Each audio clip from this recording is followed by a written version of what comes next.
Madame, Monsieur, bonjour. Vous êtes en direct sur la page Facebook de l'agglomération Creil-Sud-Oise. Nous allons vous présenter une émission de 2 heures en direct. Vous êtes porteur de projet, vous avez l'envie, vous avez l'idée.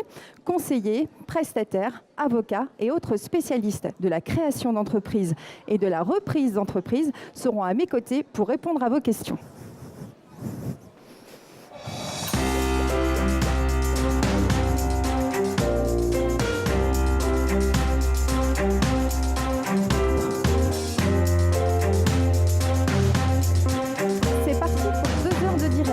C'est vous qui allez faire cette émission en nous envoyant vos questions via la messagerie de ce live Facebook.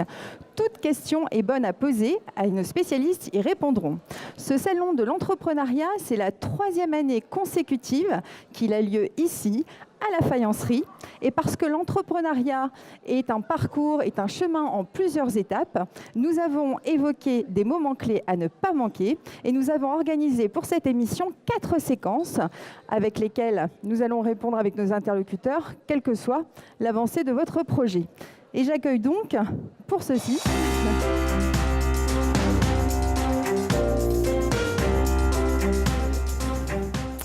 donc faire ses premiers pas. Donc j'accueille Dominique Parquet, conseillère en accompagnement professionnel et chargée de mission. C'est bien cela? Oui, à la BGE. Bonjour. Bonjour. Merci d'être parmi nous sur ce plateau.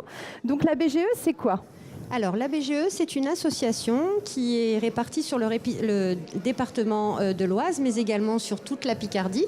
Donc, on est une structure qui comprend 80 salariés et on intervient auprès des publics en choix ou dans un objectif de créer son entreprise. Donc, on a différentes structures au sein de la BGE, puisque on a déjà la partie accompagnement du créateur d'entreprise. Donc, on reçoit des demandeurs d'emploi ou des salariés qui ont un projet de création d'entreprise. On a également à disposition une couveuse d'entreprise qui permet aux créateurs de tester leur entreprise avant de se lancer. Donc, le principe même de la couveuse. On a une coopérative d'entreprise. Et au sein de BGE, on a un organisme de formation qui s'appelle le Roseau Conseil. Et nous avons l'école de management entrepreneuriat qui forme au métier de l'entreprise de niveau bac à bac plus 4. Donc ça, c'est toute la particularité de BGE. BGE Picardie, je me souviens plus si je vous l'ai dit, mais la Picardie, ça comprend donc les 3 départements, la Somme, l'Oise et l'Aisne. Et donc, on a différentes structures dans les grandes villes des trois départements de la Picardie. Très bien. Et à partir de quel stade de la création d'entreprise on peut prendre contact avec vous, en fait? Alors justement, c'est la thématique un petit peu de ce sujet. On peut venir dès le moment où on a une idée. On est ce qu'on appelle de l'émergence de projet. Donc, dès l'instant où on a une idée, on peut nous apporter au moins une première source d'information. Donc, sur des plages qu'on appelle d'accueil, ou positionner une personne sur des ateliers de 2 heures. D'accord. Des ateliers thématiques qui concernent principalement l'étape de la création. Un atelier thématique qui va concerner l'aspect juridique. Un autre atelier thématique qui concernera la faisabilité financière, études de marché. Donc, on donne une dose d'information et à partir de là, on s'engage dans l'accompagnement ou pas. C'est vraiment en fonction des besoins. En fonction des dossiers que vous consultez. Exactement. Très bien. Et quelles sont vos méthodes de suivi et d'accompagnement lorsque vous avez accepté de prendre un dossier? Alors, dans un premier temps, on a ce qu'on appelle le pôle émergent. Donc, ce sera principalement des personnes qui ont une idée de projet, mais pour lesquelles on n'est pas encore dans la faisabilité financière. Donc, on est vraiment sur la faisabilité humaine. Donc là, il y a des dispositifs qui sont aussi mis en place par le biais de Pôle emploi, notamment, qui aident les demandeurs d'emploi. Donc, on aide sur la faisabilité, donc sur les composantes, le projet. Est-ce qu'effectivement les compétences sont acquises ou est-ce qu'il faut passer par la formation?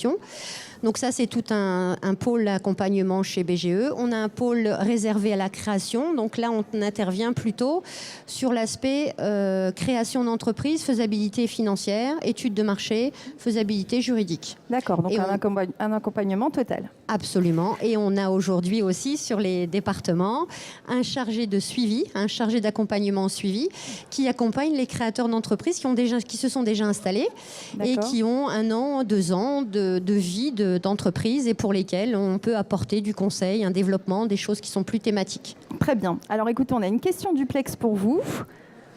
Bonjour, je m'appelle Méziane. Je voudrais savoir comment bien s'entourer en début de projet. Comment bien s'entourer en début de projet? Alors, la question essentielle aussi à se poser déjà, c'est est-ce que mon entourage, est-ce que mes proches valident ce projet? Est-ce que j'ai l'adhésion de mon entourage, que ce soit personnel ou professionnel, hein? Pour être bien entouré, il faut déjà mesurer aussi l'impact du projet, identifier les risques sur la vie personnelle, notamment les risques mais les avantages, hein. Donc, pour bien s'entourer, déjà, il faut... Moi, je conseille vivement, mais c'est aussi notre métier, hein, de ne pas rester seul, de s'adresser à des organismes dont c'est la spécialité, hein, nous, mais il y en a aussi d'autres, hein, les chambres des commerces, la chambre de métier, s'entourer de juristes, de gens dont c'est la spécialité, prendre de l'information également à partir de sites internet, regarder des livres. Il existe de nombreux livres, hein, sur la création d'entreprises.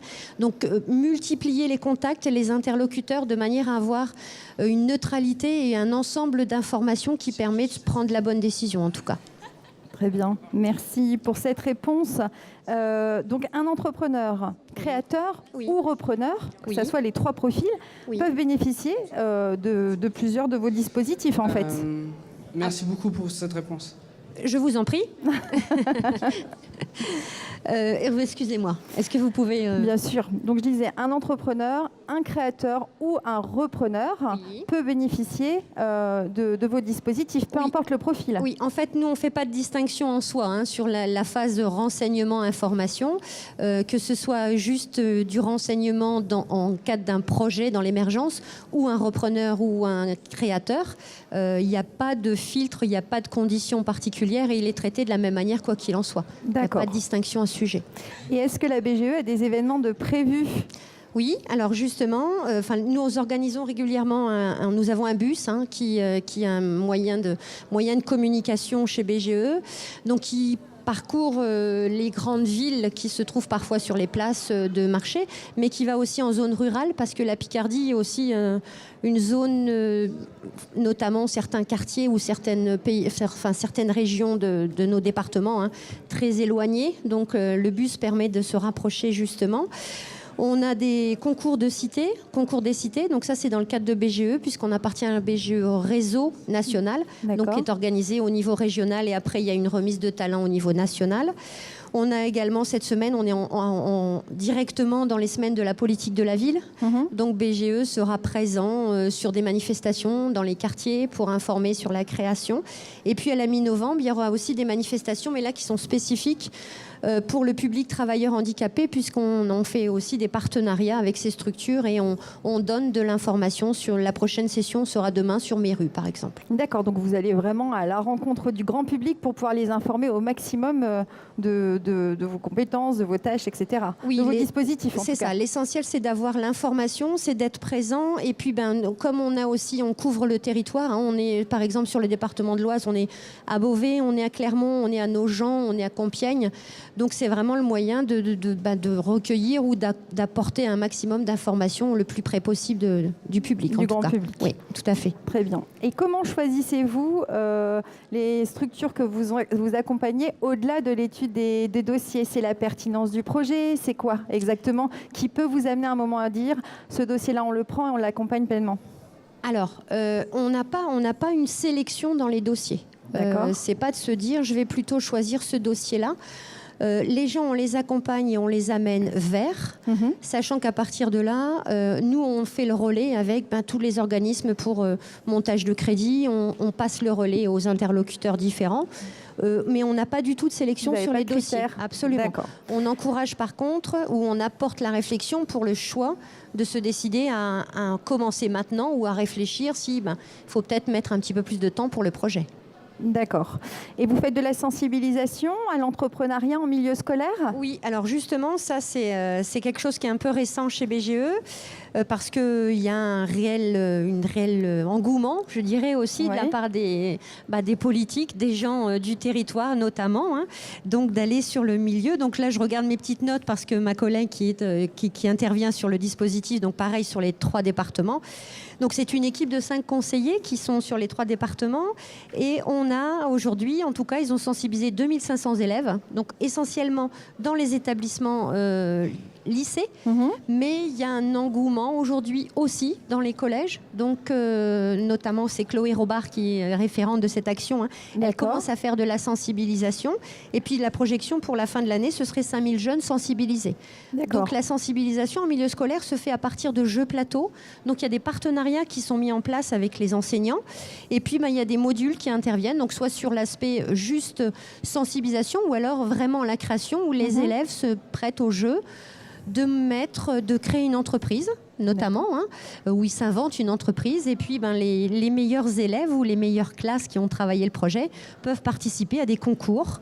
Notamment un concours qui a lieu à Lille, qui a eu lieu à Lille l'an dernier, pour valoriser encore une fois l'entrepreneuriat chez les jeunes. Donc c'est une bonne démarche en soi. Donc généralement ils sont réceptifs à tout ça, et vous touchez au final le collège, tous les milieux scolaires. Oui. Pas forcément, oui, quels que soient les âges. Et puis, il y a des idées aussi dans les petites classes, mais maintenant, voilà, ça reste une perspective, en tout cas, d'évolution. D'accord, très bien. Et quel est le projet qui vous a le plus épaté ? Le projet qui m'a le plus épaté. Alors moi, j'ai pas forcément. Ça, c'est mon discours quand je reçois quelqu'un dans mon bureau. C'est pas de dire votre projet est fabuleux. Oui. Moi, ce que je dis toujours, c'est il n'y a pas de bon projet, il n'y a pas de bon profil. C'est une adéquation entre les deux. Il faut que l'homme et le projet soient en cohérence. Donc peut-être que le projet en soi mérite plus d'attention. Maintenant, si le porteur le porte, le tient, y croit, c'est déjà une bonne chose. Hein. Il faut croire en son projet, puis il faut se donner les moyens de l'atteindre en tout cas. Donc s'entourer et puis accepter aussi que ça ne va pas toujours être simple, mais c'est vraiment une condition essentielle. La motivation est primordiale dans tous les cas. Alors, figurez-vous que le président va aussi à l'encontre des habitants du territoire. Oui. Il organise des réunions publiques sur la mobilité. Cette année, il est question effectivement de mobilité et il intervient dans les 11 communes de l'agglomération.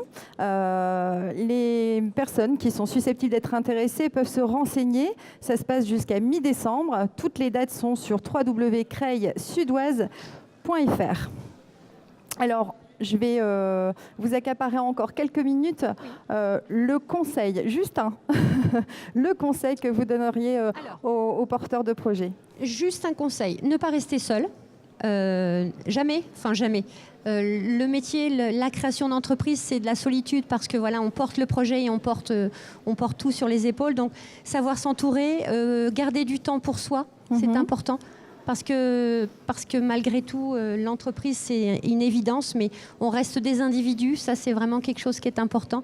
Donc, garder du temps pour soi et puis continuer, élaborer, réfléchir, être sans cesse dans le développement. Parce que voilà, rien n'est acquis. Il faut toujours se poser la question, se remettre en question et multiplier les contacts et utiliser tout ce qui est à notre disposition, réseaux sociaux y compris, pour pouvoir développer et sans cesse être dans la vague, entre guillemets. Oui, parce que c'est vrai que dans l'entrepreneuriat, généralement, les gens se sentent seuls. Tout à fait. Et pour autant, il y a plein de structures qui peuvent les accompagner et puis les aider à au moins atteindre l'objectif qu'ils se sont fixés. Tout à fait. Juste pour préciser qu'en général, la majorité des entrepreneurs sont des entreprises seules. Ce sont des artisans, ce sont des micros, des petites entreprises.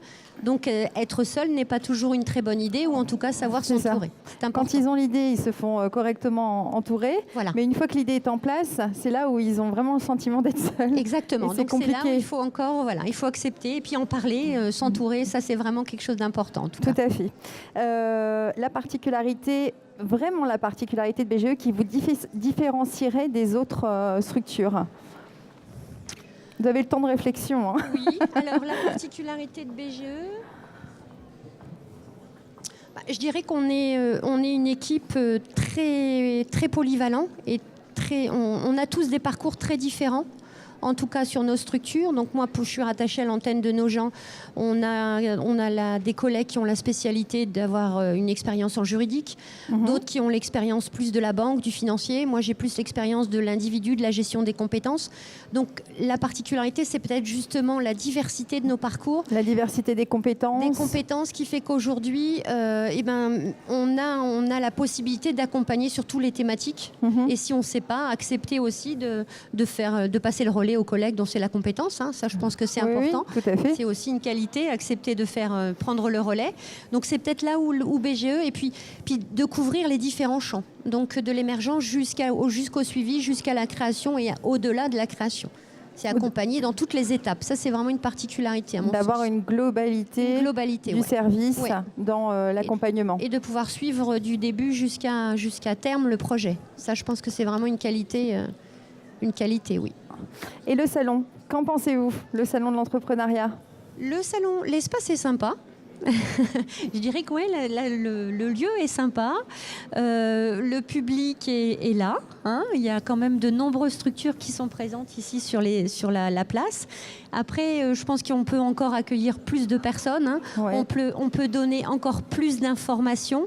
Donc oui, venez nous rejoindre et puis venez vous renseigner parce que ça a le mérite d'être important, ces forums, je trouve. C'est vraiment des lieux d'échange, d'écoute et puis de partenariat, encore une fois. Communiquer de liens. Sur les structures. Absolument, de liens. Tout à fait. Après, le fait d'animer des conférences, c'est bien aussi parce que je pense que il y a des gens qui ont besoin d'avoir de l'information précise, uniquement sur une thématique. Donc oui, bien. Tout à fait. Merci de nous avoir reçus, accueillis en tout cas. Merci à vous, merci de votre présence sur ce plateau et de toutes les informations que vous avez pu donner. C'était un réel plaisir. Merci beaucoup.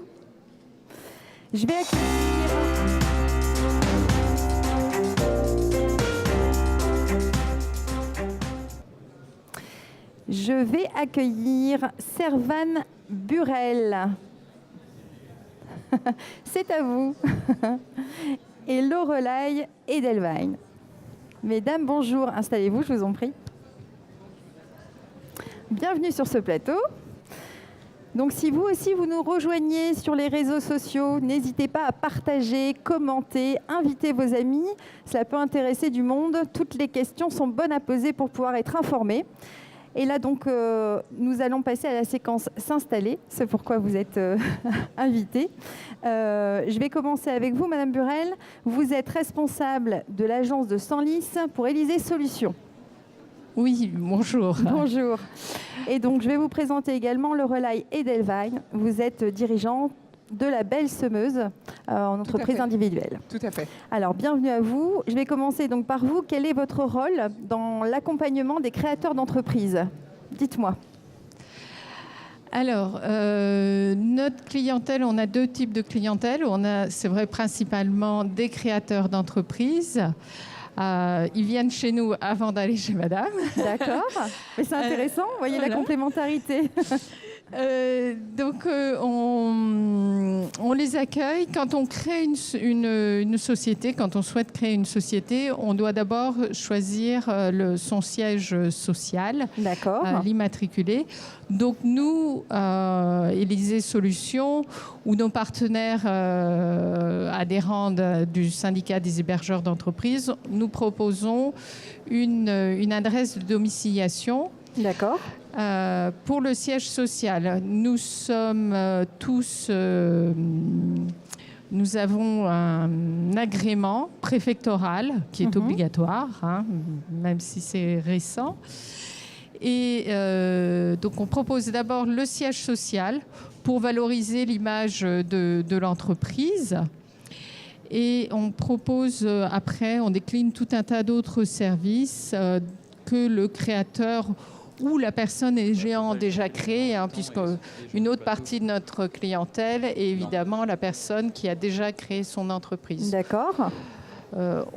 Donc ça concerne porteur de projet ou repreneur de société, ça peut concerner beaucoup de public en fait.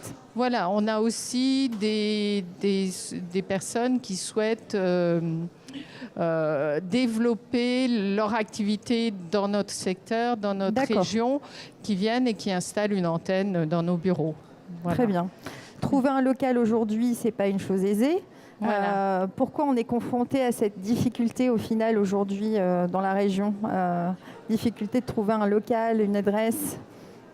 Alors, quand on choisit une adresse, il faut penser à quelle clientèle on va cibler, quel marché on va cibler. Donc, par exemple, quelqu'un qui veut cibler un marché dans l'Oise, il ne va pas aller s'installer à Paris. Il ne va pas choisir une adresse à Paris. Quelqu'un qui veut cibler le marché, par exemple, Senlisien, qui a un commerce de proximité, une activité de proximité, va venir chez nous et pour cibler sa clientèle là. Par contre, quelqu'un qui veut cibler le marché à l'étranger, ça sera plus judicieux de choisir une adresse parisienne. Donc, ils ont quand même besoin d'un accompagnement sur leur choix d'adresse pour pouvoir être cohérents par rapport à leur activité principale. Des fois, ils ont besoin d'aide aussi sur ce point-là. Bon, généralement, quand ils arrivent chez nous, ils ont déjà un peu bien ciblé, monté la chose. Voilà. Et quels conseils donnez-vous aux créateurs qui vous contactent pour s'installer? Alors, généralement, j'écoute beaucoup le projet. Je leur parle de leur projet et là, on fait du conseil adapté, personnalisé à chaque créateur. Par exemple, je leur conseille des pistes. Par exemple, ce matin, j'ai croisé une dame. Et c'est vrai que ça serait un conseil que je pourrais donner à tous les créateurs. C'est d'aller voir le syndicat, la fédération de votre activité.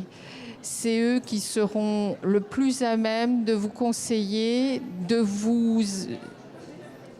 les aiguiller dans leur parcours. Voilà, et de conseiller sur tout ce qui est juridique, les implications juridiques, la réglementation. Oui, parce que le grand public est quand même perdu. Quand on est porteur de projet, juridiquement, c'est toujours compliqué. On a peur de faire mal, on ne sait pas où aller. Il y a des lois qui s'appliquent suivant les activités. Par exemple, nous, notre activité de domiciliataire, vous allez au greffe pour vous immatriculer. Le greffe n'est pas forcément toujours au courant que vous devez avoir un agrément préfectoral. Oui, d'accord. Ou alors vous allez et puis ils vous disent ah ben non, votre dossier n'est pas complet. Donc avant d'aller vous immatriculer, allez voir le syndicat qui paye, qui fait une veille juridique. Et qui vous dira exactement la procédure pour créer dans votre activité. Voilà. Oui, alors ça, c'est une bonne information parce que ça va faire partie au final des premières étapes à avoir avant de se lancer. Je vais m'adresser à vous. Est-ce que vous pouvez nous présenter un petit peu votre parcours? Ah oui, tout à fait.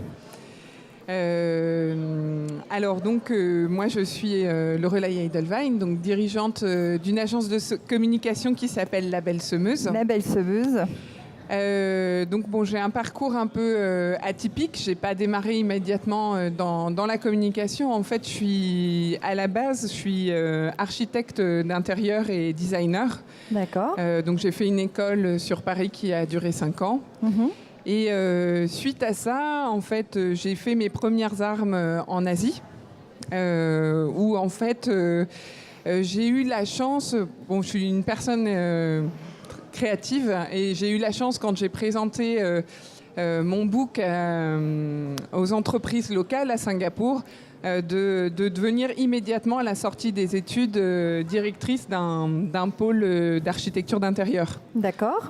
Donc en fait, c'était la French Touch qui faisait son effet en Asie. En Asie. Voilà, c'est ça. Et donc je suis restée là-bas quelques années. Et puis j'ai eu la nostalgie de ma famille, de mes amis. Et j'ai décidé de rentrer. Il s'avère que, avant de rentrer, en fait, mon directeur voulait me garder et m'a proposé d'ouvrir un marché en Chine. Et il y a eu le SRAS qui est arrivé, je ne sais pas si vous vous souvenez, c'est cette pneumonie atypique où ça a gelé complètement les marchés asiatiques. Oui. Qui a gelé le projet. Donc je suis rentrée en France et je suis rentrée dans une grande structure, chez un gros groupe américain qui s'appelle Kohler. D'accord. Et je suis restée 9 ans chez eux, donc en tant que salariée. J'ai fait plusieurs étapes. Donc j'étais d'abord j'étais responsable de tout ce qui était édition et web. non, pardon. D'abord, j'étais j'étais responsable exposition. Ensuite, j'étais responsable édition et web. Et j'ai fini directrice communication sur l'Europe et le Moyen-Orient. D'accord. Donc, je gérais 17 pays. Et un parcours très riche. Oui, très riche. Donc en fait, c'est vrai que la communication, c'est quelque chose que je maîtrise très bien, que je maîtrise à l'international et sur toutes les... Enfin voilà, vraiment, je maîtrise les arcanes de la communication. Et donc quand vous êtes... Donc en fait, après avoir été jusqu'à directrice communication, Oui.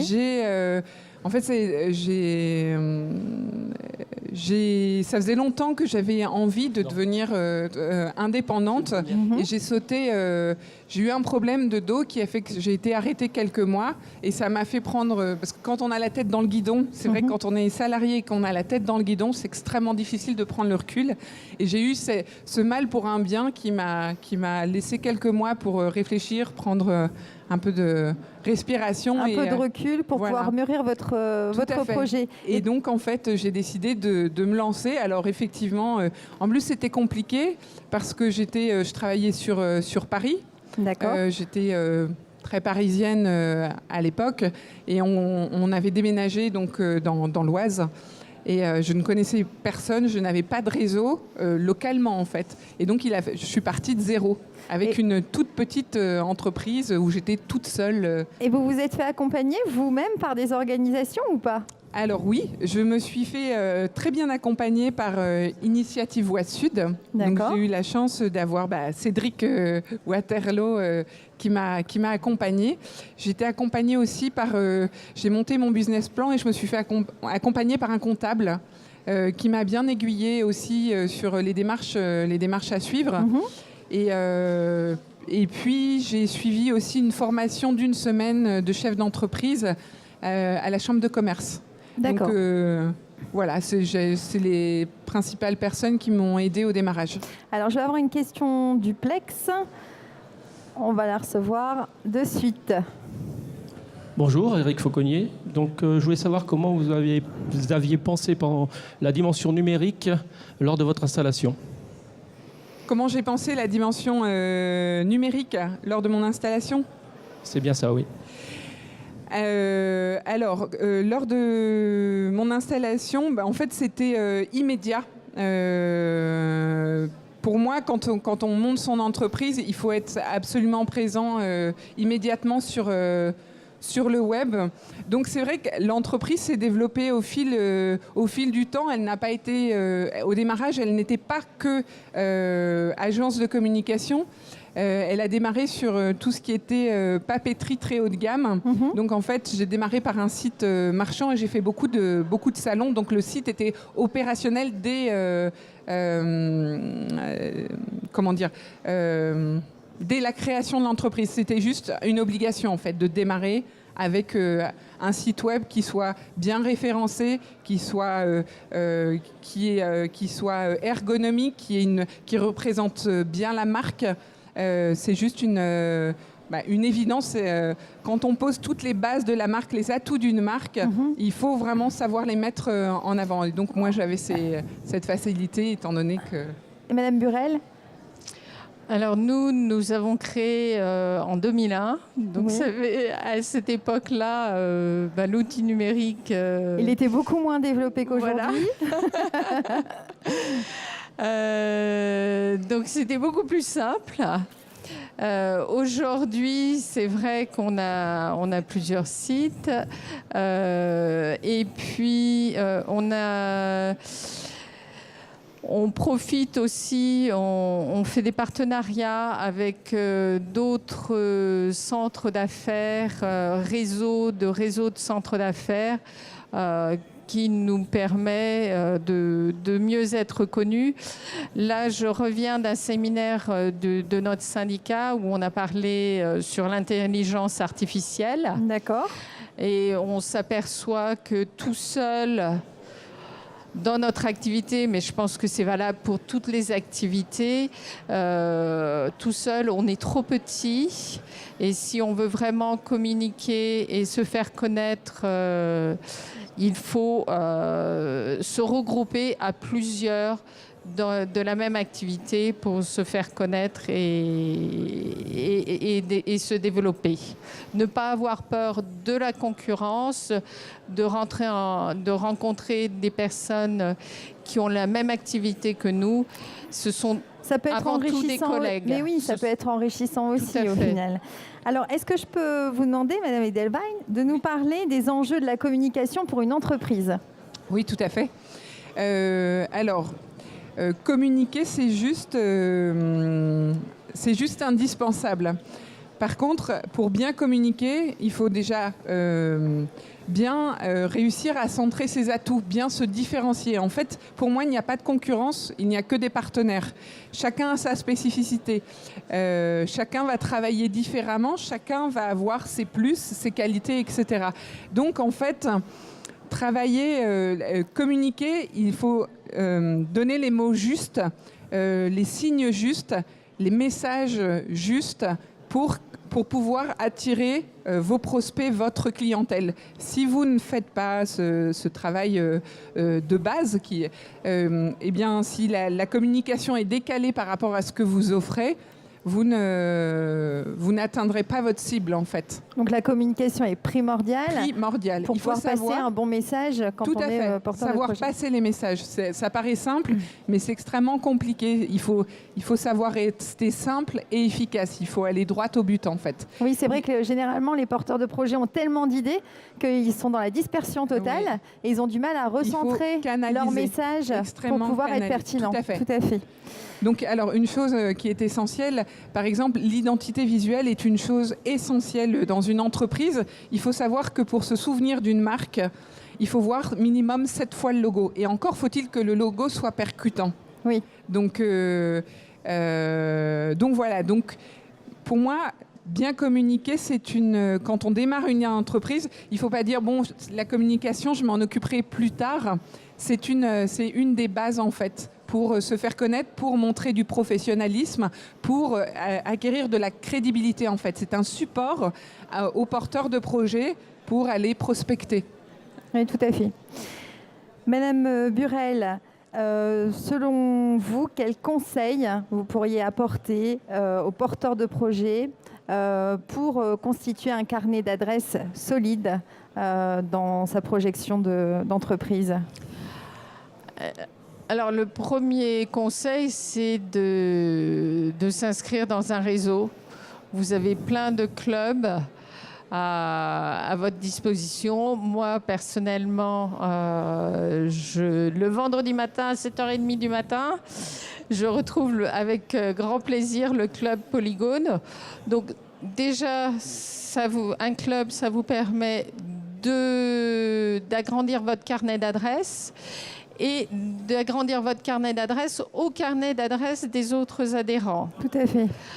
Il y a un deuxième avantage d'adhérer à un club, c'est quand vous avez une question, un souci, un besoin, vous pouvez vous en ouvrir aux autres membres du club qui ont peut-être vécu la même situation et qui seront à même de vous conseiller et de vous ouvrir leur carnet d'adresse pour vous dire bon, on va voir un tel et il pourra te conseiller, t'aider. Ça, je partage tout à fait. C'est tout à fait vrai. Le réseau, c'est essentiel. Oui, parce qu'au final, la communication, ça passe par le visuel, mais ça passe aussi par le bouche à oreille, par les contacts qu'on peut avoir et le réseau qu'on peut développer. Alors, je vais juste vous poser une petite question que nous avons sur les réseaux sociaux.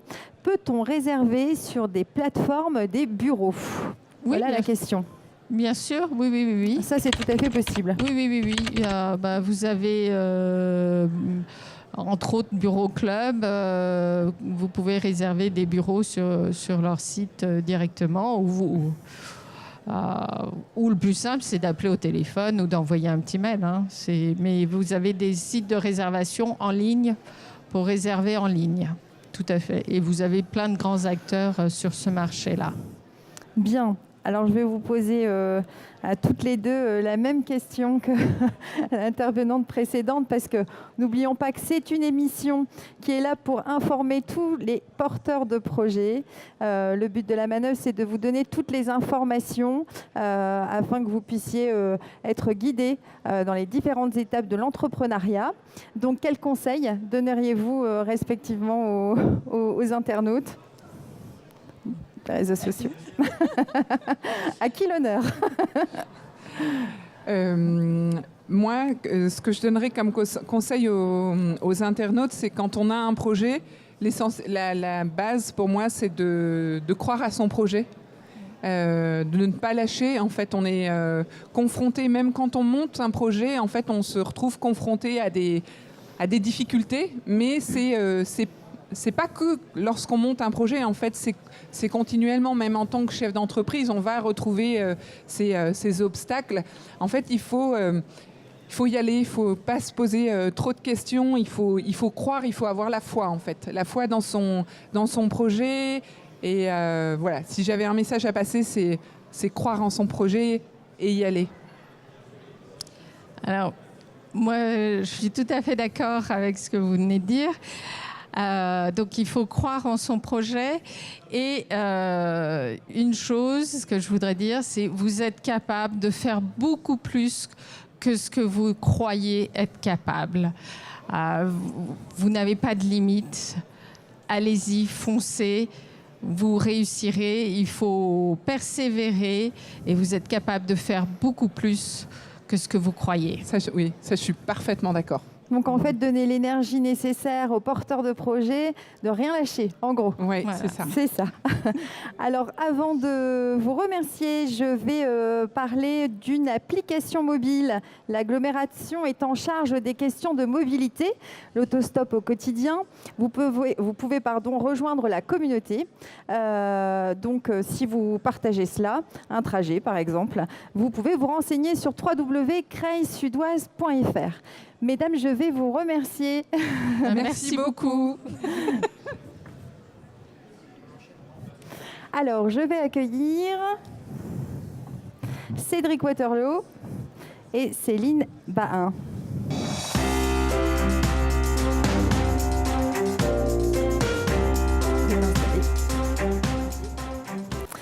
Consolider son idée. Donc, nous allons la consolider ensemble. Monsieur Waterloo, directeur adjoint d'Initiative Oise Sud. Oui. Et Madame Céline Bahin, directrice adjointe France Active Picardie. Tout à fait. Bonjour. Bonjour. Bonjour. Bienvenue à vous. Merci d'être présent sur ce plateau. Donc, je vais commencer avec Monsieur Waterloo. Oui. Quelles sont vos multiples missions chez Initiative Oise Sud? Oui, donc l'objectif du réseau Initiative, c'est de sensibiliser les porteurs de projets ou les chefs d'entreprise sur le bon parcours à suivre lorsqu'on a un projet de création d'entreprise. Donc une action de sensibilisation sur l'accompagnement qu'il est nécessaire de mettre en place. D'accord. Notre cœur de métier, après la deuxième de nos missions, c'est le financement. Donc on travaille avec des dispositifs sous forme de prêt à taux zéro. Donc ça, c'est vraiment le gros du réseau Initiative. On a une troisième mission qui est la mise en relation des porteurs de projets avec notre réseau de partenaires, où on passe pas mal de temps sur tout ça. Et la quatrième des missions, c'est le suivi des entreprises qui auraient été accompagnées pour assurer la pérennité des structures. Donc ça, ce sont les principales missions. Ouais, tout à fait. Très bien. Comment vous aidez les créateurs d'entreprises à consolider leurs idées de projet ? Donc, je vous parlais essentiellement du métier du financement, puisqu'encore une fois, c'est la principale de nos missions. Oui. On va octroyer des dispositifs sous forme de prêt à taux zéro pour les chefs d'entreprise. Donc, l'objectif est vraiment là. Les chefs d'entreprise qui, aujourd'hui, souhaitent faire aboutir leur projet de création d'entreprise ont parfois des problématiques de financement. C'est à ce moment-là qu'on va les rencontrer pour leur présenter ce qu'il existe au sein du réseau Initiative, mais aussi auprès de l'ensemble des partenaires pour essayer de trouver des solutions à des situations parfois un petit peu difficiles. D'accord. Et donc justement, sur ce point, quelles solutions de financement vous pouvez vous proposer aux entreprises ? Oui, alors France Active Picardie, donc nous on intervient au même moment qu'Initiative, on est très complémentaires. Oui, vous êtes complémentaires dans vos missions, donc si je comprends bien. Oui, on est là pour faciliter l'accès au financement moyen terme et notamment bancaire. Donc on a 3 niveaux, mais c'est à peu près la même chose que ce que Cédric vient de dire, hein, on est complémentaires. La première chose, c'est du conseil sur la structuration financière. D'accord. Avant d'aller faire le tour des banques avec son magnifique projet de création ou de reprise d'entreprise, il est bon de vérifier qu'on a bien calé son discours et qu'on a bien harmonisé les éléments. Donc nous, quand on n'a qu'une idée, on est assez démunis pour accompagner, on envoie vers tous les partenaires qui aident à faire émerger les idées. Par contre, quand il y a des chiffres, on les regarde ensemble et on apporte un regard bienveillant pour dire, par exemple, pourquoi vous avez fait ce choix-là de montant de capital, de montant de compte courant, pourquoi cette durée, voilà. On challenge le porteur de projet, le repreneur, le créateur, pour qu'il arrive le plus armé possible devant les banquiers qui pourraient le financer à moyen terme. Le deuxième volet, c'est du financement, complémentaire aux prêts d'honneur qui sont octroyés par Initiative. Nous, on intervient sous forme de garantie bancaire. Les banques en France sont obligées de sécuriser leurs crédits, de prendre des garanties pour pouvoir prêter. Et nous, on offre des garanties pour les prêts professionnels qui permettent de créer, reprendre ou développer une jeune entreprise. On garantit jusqu'à 80% du risque du banquier. D'accord. Donc une fois qu'avec le créateur, on l'a accompagné pour ajuster son discours, si jamais il n'était pas tout à fait prêt à parler à un banquier, qu'ensuite nous, on a donné un accord pour couvrir le risque à 80%, si Initiative, en complément, a accordé un prêt d'honneur, on a vraiment toutes les armes pour faire le tour des banques et négocier le mieux possible l'accès au financement bancaire. Oui, donc vous faites vraiment partie des 2 acteurs majeurs pour consolider un projet. Pour vous, quel est l'indicateur d'un projet viable ? C'est pas un indicateur économique, c'est avant tout dans la mentalité ou la motivation du chef d'entreprise. La première, motivation, c'est la motivation. Avant tout, c'est ce qui va prédominer. Un chef d'entreprise qui va être motivé va vouloir être accompagné, va se donner les chances de réussir. C'est pas toujours facile, hein. On a des situations parfois pas toujours très très simples pour certains porteurs de projets. Mais à partir du moment où il y a cette motivation et cette volonté de créer son entreprise, je trouve qu'on finit toujours par s'en sortir d'une certaine manière. Oui, tout à fait. Je rejoins complètement, c'est l'homme au sens générique, l'homme ou la femme qui crée ou qui reprend. C'est bien sûr sa motivation, c'est la cohérence de son parcours, de son projet. Une personne de 20 ans qui vient d'avoir son diplôme et qui crée son entreprise, qu'il n'ait pas d'apport, c'est tout à fait compréhensible, on est là pour l'accompagner. Un cadre sup qui vient de négocier une rupture conventionnelle et qui a 0 € d'apport, mais qui veut qu'une banque lui prête 300 ou 400 000 €, on lui dit « Madame, monsieur, il y a un manque de cohérence, on ne vous juge pas, mais écoutez, comment vous pouvez envisager d'emprunter des montants aussi importants si vous ne vous mettez pas du tout ?» Donc on ne peut pas dire qu'il faut forcément avoir un apport pour avoir un prêt bancaire. Par contre, il faut une cohérence de la personne, du discours, du parcours, comprendre. Une reconversion professionnelle, c'est super. Une reconversion professionnelle dont on a juste eu l'idée, c'est un peu juste. Si on ne s'est pas formé, renseigné, voilà. Si on n'a pas étoffé, étayé son projet, c'est un petit peu plus compliqué. Donc c'est la cohérence de la personne et de son projet pour moi. Je vais rebondir sur un commentaire que nous avons sur les réseaux sociaux. Quelqu'un nous dit c'est très important de croire en son projet, mais il y a parfois des freins, surtout financiers, et les banques ne suivent pas tout le temps. Donc c'est là où finalement vous avez un réel rôle dans cette étape d'entrepreneuriat au final. Les deux. Complètement, même si la garantie, en tout cas pour ce qui nous concerne, ça reste un accessoire. Si on a déjà vu 7 banques et qu'elles ont toutes dit non, c'est un petit peu tard pour venir nous voir. Ah oui. Par contre, si on vient, on sait, voilà, si on vient nous voir en amont, nous on va aider à la structuration finale du projet, donner les bons arguments. Et si nous, on donne un accord, alors il est temps. La garantie, c'est qu'un accessoire, mais enfin, c'est quand même clé dans la décision. Mais une banque qui a déjà dit non, il y a peu de chances qu'elle dise oui 2 semaines après. Donc, c'est bien important d'aller vers les réseaux d'accompagnement au moment d'aller à la banque, mais un tout petit peu avant, pour arriver fort de cet accompagnement et de nos accords de prêt d'honneur, de garantie. Alors, j'en profite pour rebondir sur cette question parce que pour le coup, elle tombe bien. Qu'est-ce que c'est que l'entrepreneuriat engagé ? Parce qu'au final, il nous faut un entrepreneuriat engagé pour monter un dossier solide. Donc, selon vous, je vais vous poser la question à tour de rôle. Encore une fois, pour moi, c'est un entrepreneur qui croit en ses idées et qui va se donner les moyens d'y parvenir. À partir du moment où il y a ces principes-là et où la personne va en effet suivre le protocole classique dans lequel on va le placer, voilà. Pour moi, ça serait la définition que j'en donnerais. Que vous en donneriez ? Alors l'entrepreneuriat engagé, c'est la baseline de France Active. C'est vraiment notre fer de lance. Je n'en ai pas parlé tout à l'heure, mais on finance aussi l'économie sociale et solidaire. D'accord. C'est toutes ces entreprises qui sont notamment des associations, mais aussi des coopératives, des mutuelles, qui ont une rentabilité économique. Pour être une entreprise, il faut être viable, mais qui ont aussi un objet social tourné vers le territoire, vers l'environnement, vers une réponse d'un besoin de la société.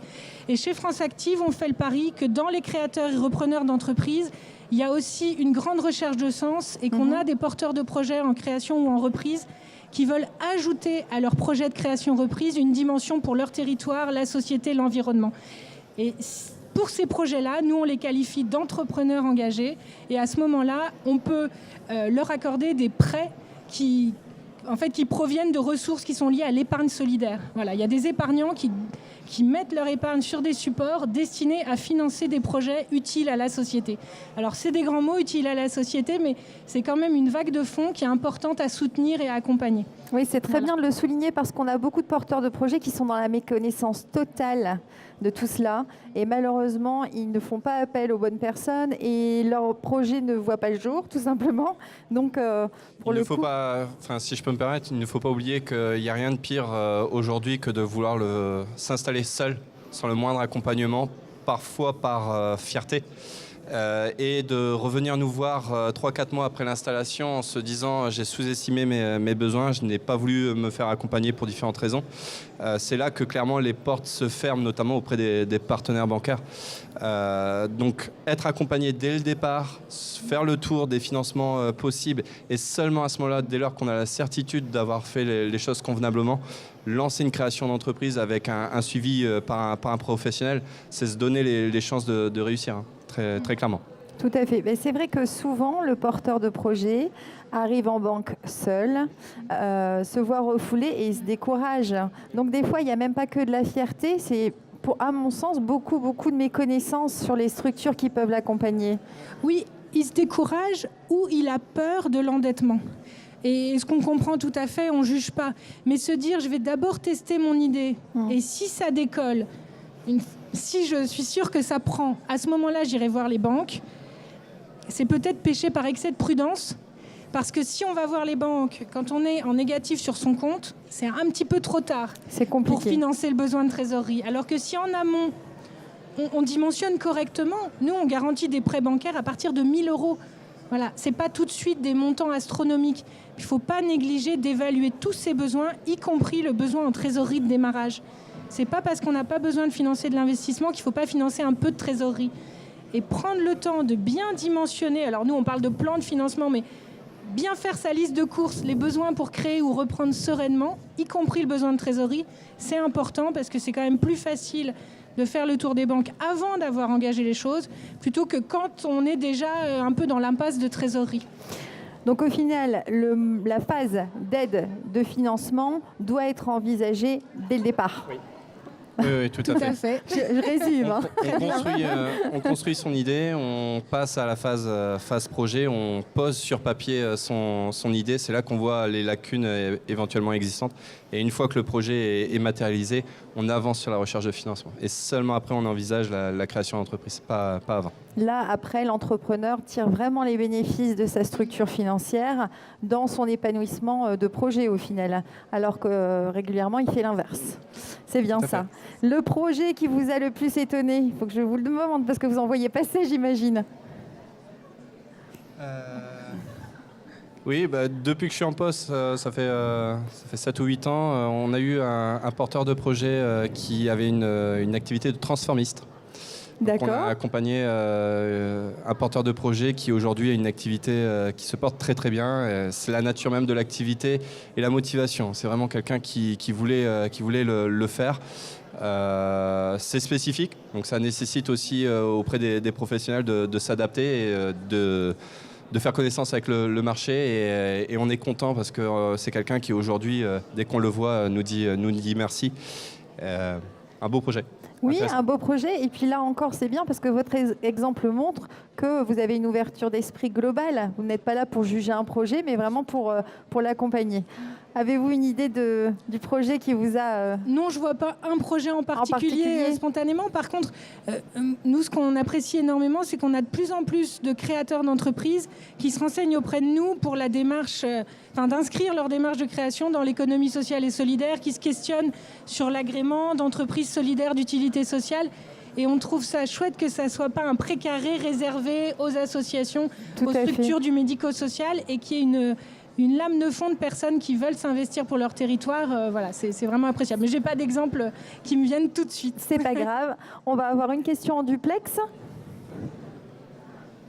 Bonjour, je m'appelle Claire. Moi, je voudrais savoir quelles sont les différentes possibilités que j'ai pour tester mon idée, pour être sûr de ne pas aller vers un échec dans le cadre de la création de mon entreprise. Les dispositifs existants aujourd'hui pour tester une activité, je vais penser automatiquement au système de couveuse d'entreprise, où aujourd'hui des structures présentes au Salon de l'entrepreneuriat proposent ce type de services qui vous permettent en effet sur quelques mois, voire quelques années, tester une activité dans des conditions avantageuses avant de véritablement pouvoir se lancer. Je vois également les coopératives d'activité et d'emploi qui permettent de cumuler un statut de salarié et d'entrepreneur et de tester son activité sans avoir besoin de s'y matriculer. Il y en a plusieurs sur le territoire. C'est un deuxième moyen de tester son activité. Bien, merci pour votre réponse. Pourriez-vous me résumer les bénéfices pour les entrepreneurs, les réels bénéfices pour les entrepreneurs de faire appel à vos deux organismes? Le conseil. C'est très important, même si au final on n'utilise pas les outils, notamment financiers, que nous pouvons mettre à disposition des chefs d'entreprise. Au moins confronter son projet, rencontrer un professionnel qui va forcément accorder du temps à la personne, c'est déjà savoir prendre du recul sur tout ceci.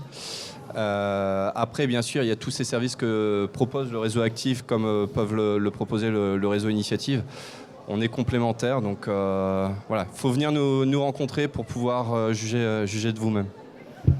Alors, pareil que Cédric, mais sur la garantie spécifiquement, nous, on passe un deal avec les banques parce qu'une garantie, c'est pour protéger la banque qui finance et on couvre jusqu'à 80% du risque de la banque. C'est le maximum autorisé par la loi. Ce qu'on leur demande en contrepartie, c'est de ne pas prendre de caution solidaire.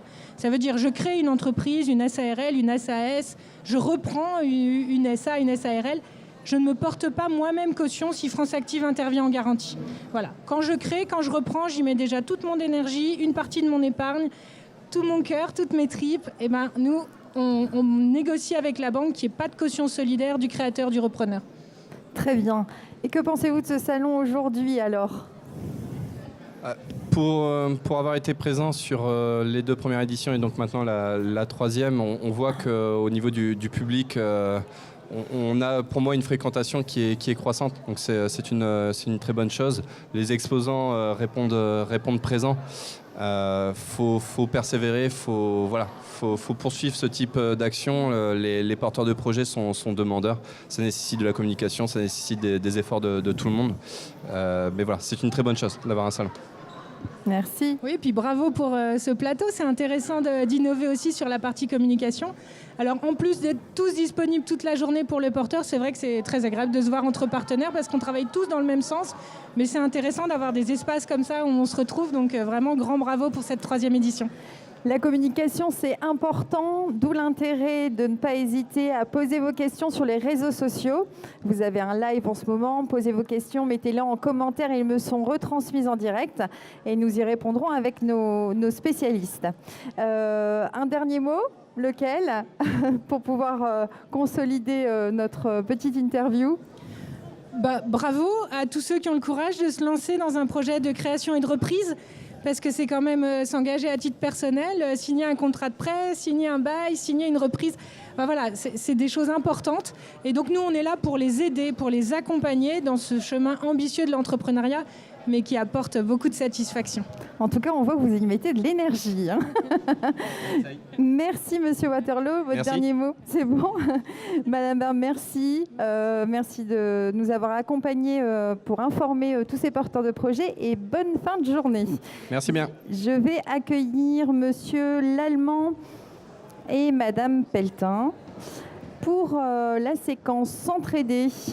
Nous avons donc finalisé Consolider. Monsieur Lallemand.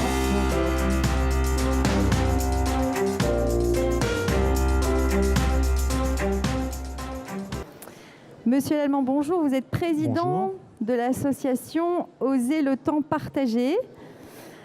Pourriez-vous me présenter l'association ? Alors, c'est une association que nous avons créée il y a 2 ans maintenant. L'objectif de l'association, c'est de promouvoir le temps partagé. Donc, j'expliquerai un petit peu plus après le temps partagé. Donc, nous sommes une quinzaine d'adhérents.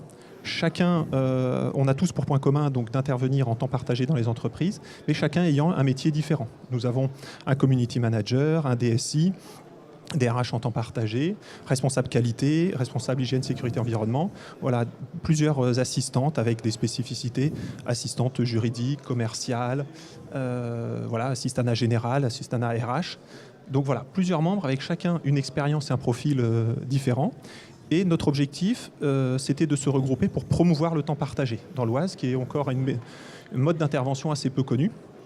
Donc en fait, on va intervenir 1 heure, une demi-journée, une journée, 2 jours ou 3 jours par semaine sur des missions qui vont être de 3 mois, 6 mois, 1 an en fonction des besoins de l'entreprise. Voilà donc notre spécialité. Je vais saluer Madame Pelletin, Annick Pelletin. Vous êtes présidente de Business Women. Bienvenue sur ce plateau. Merci. Je vais donc vous demander pourquoi une association de femmes. Je viens de demander la présentation de l'association Oser le temps partagé. Dites-nous tout sur Business Women. Eh bien, écoutez, pourquoi une association de femmes ? Parce que je me suis très souvent rendu compte qu'elles étaient peu nombreuses à créer, qu'il fallait vraiment faire quelque chose pour elles, les épauler, leur donner le courage de continuer, parce que ce n'est pas toujours facile. Et qui dit femmes chefs d'entreprise, ce sont avant tout des mères de famille, donc ce sont des femmes à multifonctions, à multicasquettes.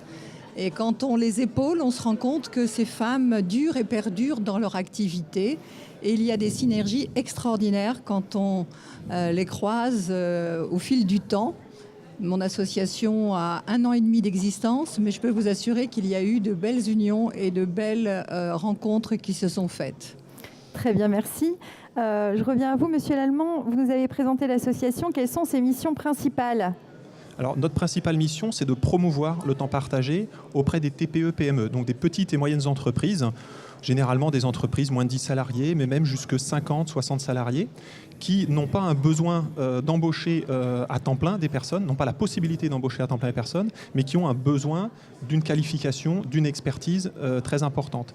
Et donc, sachant que la réglementation sur le temps partiel est plus contraignante pour les entreprises, nous, on va proposer une intervention en prestation de services. Donc l'association ne vend pas de prestations. On est là pour informer les dirigeants sur les différentes formes du temps partagé, pour leur expliquer comment on fonctionne. Et après, chaque dirigeant va s'adresser à l'un des membres de l'association en fonction de ses besoins. Et donc chaque membre de l'association va faire son propre démarchage commercial pour vendre ses prestations. Et l'intérêt pour nous d'être en réseau, c'est de pouvoir aussi nous recommander les uns les autres auprès des entreprises.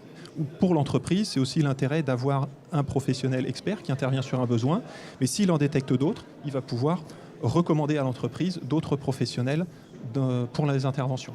Donc en fait, vous intervenez principalement sur des sociétés qui sont déjà créées, ou alors les porteurs de projets peuvent aussi faire appel à vous ? Alors, l'intervention principale concerne des entreprises déjà créées, mais aussi notre expérience, parce qu'on est tous des personnes confirmées avec une expérience professionnelle dans divers contextes d'entreprise. On a souvent accompagné des entreprises dans des crises. Eh bien, on va aussi pouvoir accompagner dans une étape de transmission, cession, reprise d'entreprise, où on va pouvoir alerter soit le cédant, soit le repreneur sur un certain nombre de sujets. Si je prends au niveau juridique, on va conseiller donc le repreneur sur les contrats, l'analyse de tous les contrats, sur quoi il faut être vigilant. Aujourd'hui, on a une réglementation très forte sur la protection des données, la RGPD. Pareil, on va auditer l'entreprise cédante et conseiller aussi le repreneur sur tout ce qui peut poser problème dans l'étape de reprise, accompagner la mise en conformité de l'entreprise pour qu'elle soit cédée dans les meilleures conditions. Et pour un repreneur, si je prends mon cas sur la partie ressources humaines, c'est l'aider dans l'audit de toutes les pratiques RH pour pouvoir savoir ce qui l'attend pour la suite en termes de relations avec les salariés. D'accord. Donc l'idée, c'est de sécuriser, autant pour le cédant que pour le repreneur, tout le processus de transmission de l'entreprise. Tout le processus de transmission. Pour faire réussir au mieux cette étape-là. C'est important de se créer un réseau. Pourquoi faut-il se créer un réseau, Madame Pelletin ? Eh bien, écoutez, déjà, on est moins seul. L'isolement est assez perturbant. On se rend compte qu'on a des décisions à prendre et quand on peut les échanger, ces communications lors d'une réunion, c'est vrai que ça apporte un bien salutaire pour pouvoir avancer. Et puis, on n'a malheureusement pas, c'est vrai, l'opportunité d'avoir des gens qui correspondent à son même métier. Et on se rend compte, quand on est dans des métiers différents, les problèmes sont souvent les mêmes. Donc, d'échanger sur ce qu'il nous est arrivé, ça peut être formateur pour les autres qui vont se trouver là et qui vont vous dire « écoute, moi j'ai rencontré ça ». Eh bien, tu sais, tu devrais faire comme ci, tu devrais faire comme ça. Et c'est ce qu'elle recherche à chaque fois. Dans ce réseau-là, il y a une communication, elles se sentent moins seules. Il y a vraiment une amitié et une entraide permanente. Donc, je me rends compte que je suis vraiment dans le vrai dans cette association. Oui, parce qu'au final, quand on a consolidé son projet d'entreprise, après, on se sent particulièrement seul. Absolument. C'est compliqué au quotidien. Et donc, c'est important de se faire entourer. Voilà. C'est vrai que le B.A.B.A., bien entendu, on crée sa société, on va voir la chambre de commerce, on va voir la chambre de métier. C'est le premier maillon de la chaîne. Et après, mais il faut impérativement rentrer dans un réseau, et un réseau qui vous convient et qui correspond un petit peu à vos attentes. Oui, qui vous ressemble. C'est pourquoi les réseaux sont complémentaires au final, parce qu'un réseau peut convenir à une personne, l'autre pas. Voilà. Le point commun des membres de l'association Oser le temps partagé, c'est lequel ? Le point commun de tous vos membres ? Le point commun, c'est de vouloir mettre au service de nos clients et de nos clientes une expérience acquise pendant de nombreuses années et qui permet d'apporter de l'agilité et de la souplesse aux entreprises. Aujourd'hui, on recherche de la flexibilité dans les entreprises. Nous, notre point commun, c'est par nos expériences, on est capable d'agilité, de souplesse, flexibilité pour pouvoir répondre aux problématiques des entreprises qui doivent en permanence réagir vite et bien à plusieurs situations pour répondre à un appel d'offres, répondre à un nouveau projet client, transformer l'outil industriel. Voilà, il y a tous ces éléments qu'il faut changer en permanence et c'est important d'avoir notre expérience, notre compétence pour l'apporter à nos clients.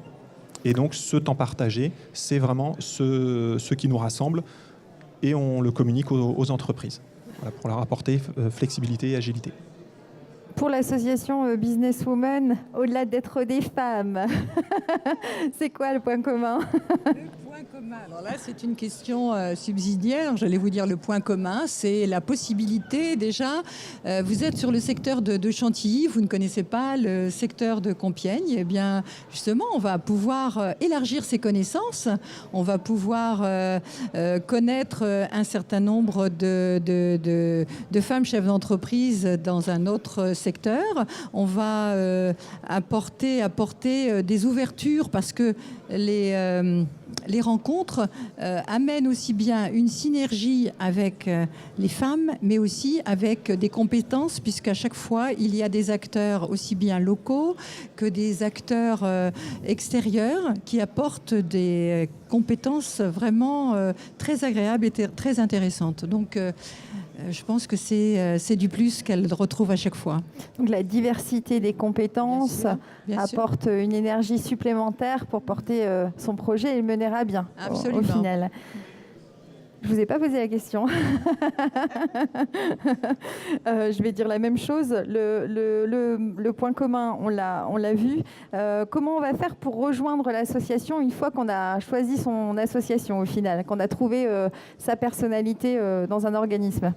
Alors, on invite les personnes à prendre contact avec nous par mail, nous envoyer un mail à contact@oserletempspartager.fr.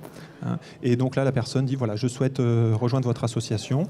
Et on va inviter la personne à une réunion pour déjà se présenter, connaître son projet, et si la personne répond au statut de l'association. En fait, il faut avoir créé son entreprise et l'avoir créée dans l'Oise. Ça, c'est déjà un point important. Avoir créé son entreprise et être immatriculé dans l'Oise pour pouvoir adhérer à l'association. Mais on ne reste pas enfermé là-dessus. C'est-à-dire que autant nous, on a besoin de développer notre réseau, que les personnes qui viennent nous voir ont aussi besoin de développer leur réseau. Donc, on va avoir en fin de réunion des rencontres avec des personnes qui n'ont peut-être pas vocation à adhérer, mais avec qui on va entretenir des relations, entretenir des contacts. Donc voilà, on peut soit adhérer à l'association, soit rester en réseau, rester en relation avec Oser le temps partagé, et ainsi bénéficier des réseaux les uns des autres. Et l'étude de projet est longue une fois que vous avez reçu les personnes? C'est en termes de temps? Parce que des fois, les entrepreneurs sont hâtés par le temps. Non, environ un mois pour faire tout le processus d'adhésion, entre la réception du dossier, et là ça va dépendre de la personne qui souhaite adhérer, c'est à elle de nous remplir le dossier dans les meilleurs délais, et nous on répond pour que la personne puisse adhérer en l'espace d'un mois, elle a sa réponse. D'accord. Pour rejoindre l'association Businesswoman, quel est le process à suivre? Eh bien, écoutez, moi, j'invite une première fois à venir nous voir.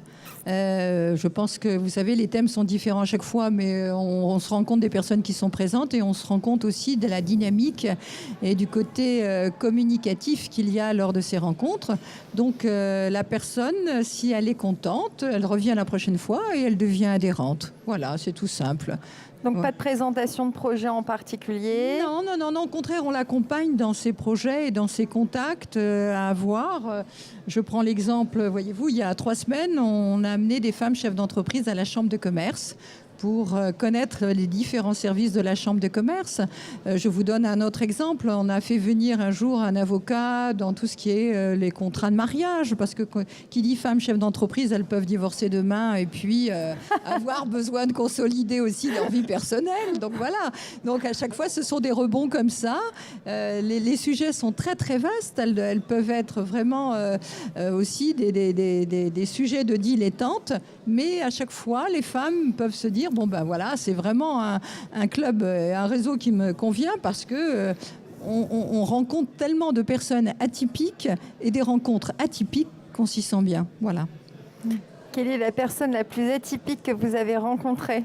Moi, la plus personne... je crois que j'ai rencontré une femme qui est écrivain une fois, qui est avant de devenir écrivain. Elle a été, elle a fait un certain nombre d'études dans tout ce qui était les fonds marins. Et elle a écrit sa vie aussi parce qu'elle est allée vivre très longtemps au Japon. Donc elle avait quand même un parcours assez extraordinaire et on voit que c'est une fille de challenge comme j'aime bien les rencontrer. Voilà. Monsieur Lallemand? Je vais en profiter pour mettre en valeur un des membres de l'association, donc qui est Frédéric Schneider, qui a créé l'activité Ecomobiz et qui représente très très bien cette idée de flexibilité, d'agilité, de temps partagé. C'est quelqu'un qui, pour lui-même, dans sa pratique quotidienne, a fait le choix de n'utiliser que le vélo et les transports en commun pour se déplacer. Et il a développé donc cette activité de conseil, d'accompagnement des collectivités territoriales et des entreprises sur l'utilisation de modes de locomotion alternatifs pour travailler à la protection de l'environnement. Donc, ce qui fait la richesse des associations aussi, c'est tous ces projets qui viennent à vous. C'est vraiment cette diversité totale qui peut apporter beaucoup de richesse à chacun des membres au final. Oui, tout à fait. Donc, pour conclure cette séquence s'entraider, nous avons une question du Plex. Bonjour, je m'appelle Bertrand et ma question c'est comment est-ce qu'on peut jouer sur les réseaux pour s'entraider entre entrepreneurs et pouvoir trouver nos futurs collaborateurs, nos futures embauches, nos futurs partenaires. À vous deux. Alors, le réseau, comment s'entraider ? Je pense que le réseau, c'est un travail quotidien de tous les instants. Il faut l'entretenir en permanence. Et ça, c'est très, très important. Quand on commence à développer un réseau, il faut régulièrement donner de ses nouvelles, mais aussi prendre des nouvelles des autres. C'est toute la difficulté parce que on est très vite pris, happé par notre quotidien et on oublie cette démarche. Le risque, c'est de perdre des opportunités. Donc voilà, le réseau, c'est profiter d'un tas d'occasions pour recréer des liens. Et ce que je dis, par exemple, une journée comme aujourd'hui, c'était l'occasion, par exemple, pour moi, de revoir un tas de personnes que je n'avais pas vues depuis 3, 4, 5 mois. Donc voilà, je vais prendre le temps d'aller revoir les personnes et de retisser les liens, de faire le point sur les activités des uns et des autres. Et on va comme ça, donc... se donner des opportunités, des clés. Ah tiens, je rencontre tel ou tel problème. Eh bien, voilà le conseil que je peux donner. Tiens, va voir un tel qui pourra t'aider. Ça, donc voilà, ce réseau, l'entretenir en permanence, c'est pas chose facile, mais il faut le faire. Oui, de toute façon, l'entraide, inévitablement, passe par le réseau. Vous avez quelque chose à ajouter, Madame Pelletin ? Non, mais je suis tout à fait d'accord avec ce monsieur. C'est vrai qu'un réseau, ça s'entretient. Il faut effectivement ne pas être restreint dans ses contacts, l'ouvrir au possible, s'apporter de multiples contacts en permanence, s'aider les uns les autres. Surtout en ce moment, les périodes sont difficiles et compliquées. Et quand on peut s'apporter mutuellement de l'entraide, rien de tel. Parfait. Le mot de la fin ? Le mot de la fin, mais moi je pourrais vous dire que je suis ravie d'être présidente de ce réseau. J'ai des femmes chefs d'entreprise qui m'entourent, qui sont des femmes formidables. Si je prends le stand de Businesswoman, il a été créé avec 2 femmes dont une qui est là, Axel Lamarck, l'envers du décor, qui a fait une très belle réalisation. J'ai une autre femme qui est dans l'événementiel, qui s'appelle Anne-Laure... non, c'est Anne Pascal, je l'écorche tout le temps. Enfin, quand il y a beaucoup de membres, c'est pas évident. C'est pas évident de les retenir, c'est vrai, c'est pas évident.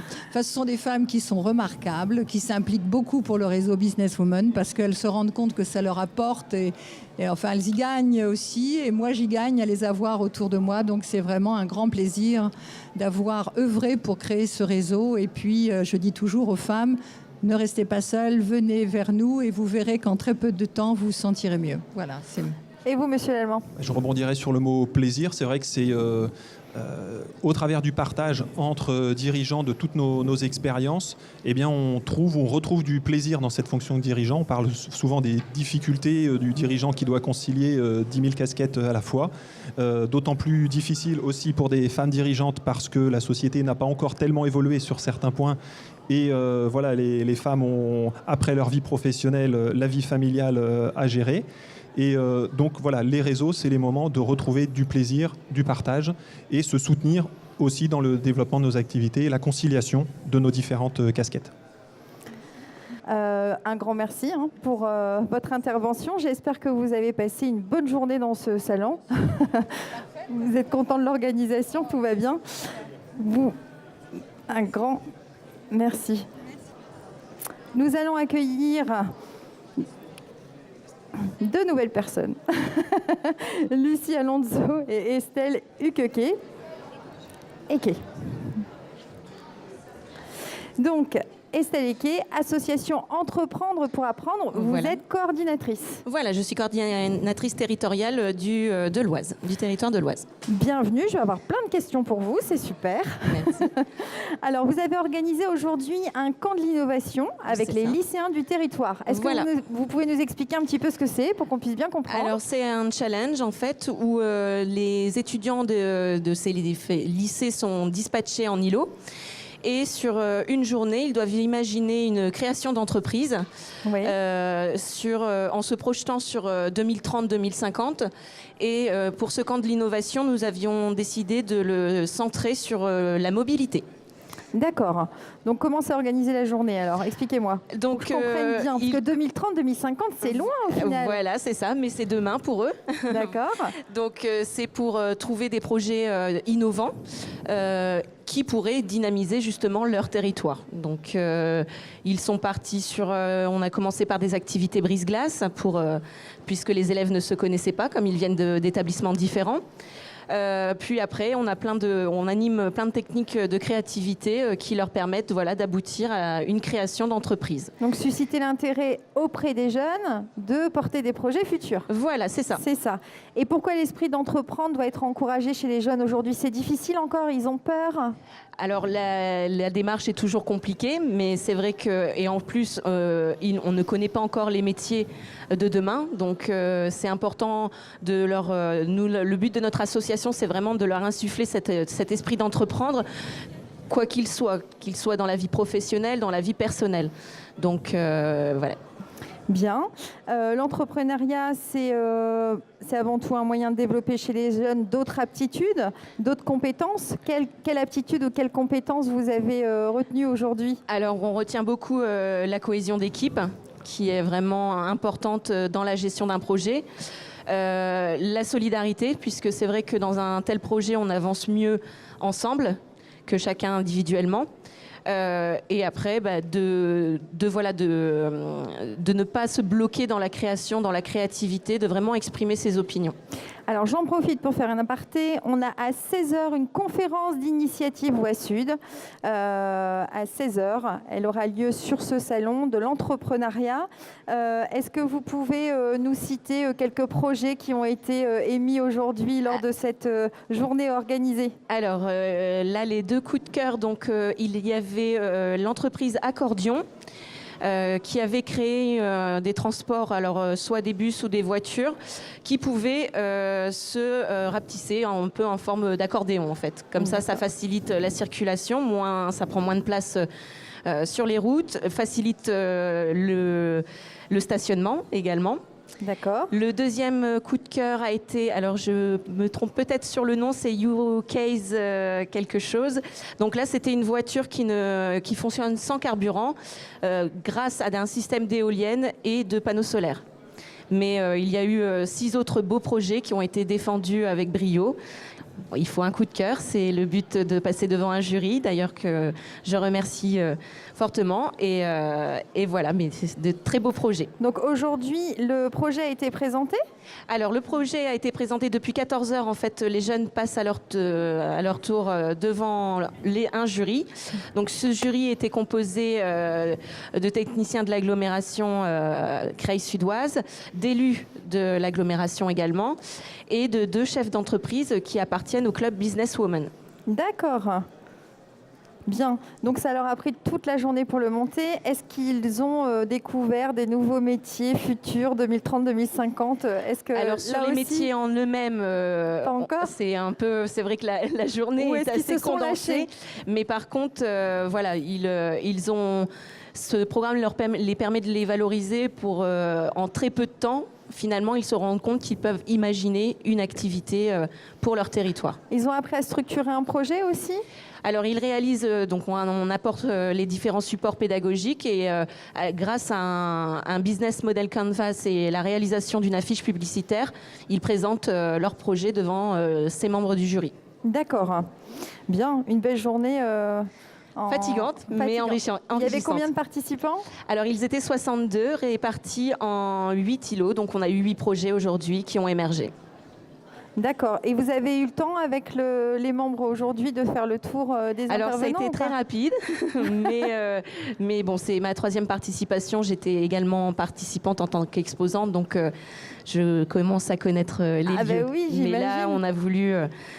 mettre un peu d'animation et faire aussi découvrir ce salon à la jeunesse de l'agglomération qui... Ils ont été particulièrement réceptifs au final. Oui, et puis beaucoup d'entre eux sont venus justement visiter les différents exposants, donc prendre des renseignements aussi, notamment au niveau de la scolarité en supérieur. Donc voilà, que de bonnes choses aujourd'hui. Un grand merci pour toutes ces informations. On a Lucie Alonso qui va arriver. Merci à vous. Vous pouvez y aller. Vous pouvez rester avec nous. Alors, Madame Alonso, association Pépite Picardie. C'est pas une association. C'est pas exactement une association. Dites-moi tout. Alors en fait, le pôle Pépite, c'est avant tout un dispositif du ministère de l'Enseignement supérieur. Donc on est vraiment plutôt un dispositif de l'État qui permet aux étudiants qui souhaitent créer une entreprise de le faire dans un dispositif encadré, on va dire, par le ministère et donc par les établissements scolaires. Bien, pas comme ça, au moins c'est recadré, vous voyez. Oui. On a la bonne information qui passe pour nos internautes. Donc c'est le pôle Pépite Picardie. 3 coups de cœur ont été récompensés, c'est bien ça? Au prix Pépite Tremplin? Oui. Alors c'est 2 pour la Picardie et 10 au niveau de la grande région, donc Hauts-de-France. D'accord. Et qu'est-ce qui a fait la différence? Alors concrètement, nos étudiants ont un statut donc étudiant entrepreneur. Ils sont en cours de création de leur entreprise pendant leurs études et on les coach grâce aussi à tout l'écosystème socio-économique du territoire pour apprendre à la création d'entreprises, pour savoir rédiger des business plans, des plans de financement. Et donc c'est surtout ça qui fait la différence. C'est l'encadrement et de Pépite et de tous les partenaires de la région sur comment monter un business plan qui tient la route, un plan de financement qui tient la route. Et c'est vraiment là-dessus où ils se différencient et sur lequel ils arrivent à avoir des dossiers concrets et vraiment voilà, ils peuvent être lauréats très facilement grâce à ça. Donc vous êtes coordinatrice régionale, c'est bien ça, c'est pour ça, le oui. pôle Pépite. Oui. Entreprendre quand on est étudiant, c'est pas un peu utopique? Non, justement, c'est le meilleur moment pour entreprendre. On n'a pas de charges outre mesure, on n'a pas de maison, on n'a pas d'enfants, on est assez libre.